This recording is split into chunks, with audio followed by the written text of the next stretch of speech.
இந்த பதில பார்க்க போறது, இப்போ பொதுவா வந்து வீடு கட்டுறதுக்காக கேட்க வரும்பொழுது, சார் எந்த திசை பார்த்து வீடு கட்டினா ரொம்ப நல்லது? அல்லது வீடு வாங்க போகும் பொழுது கூட, எந்த திசை பார்த்து வீடு வந்து பார்த்தீங்கன்னா, வாங்குனா எங்களுக்கு நல்லது அப்படிங்கிறது கேட்பாங்க.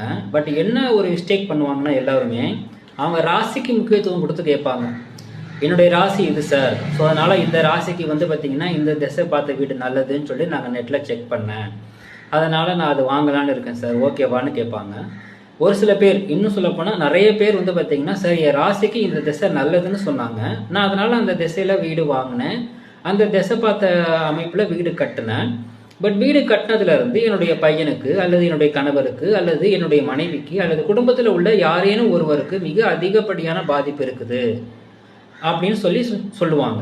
இன்னும் சில பேர் சார் என்னுடைய ராசிக்கான திசையில தான் வீடு கட்டினேன், ஆனால் நான் அந்த வீடு வாங்கினது வந்து ரொம்ப கஷ்டப்படுறேன் சார் அப்படின்னு சொல்லுவாங்க.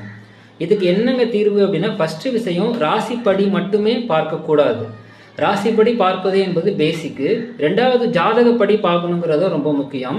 மூணாவது விஷயம், அப்படி பார்க்கும்போது கூட அந்த திசை வீட்டுக்குள் உள்ள வேறு யாருக்காவது நெகட்டிவான திசையா இருக்குதா அப்படிங்கிறதையும் பார்க்கணும்.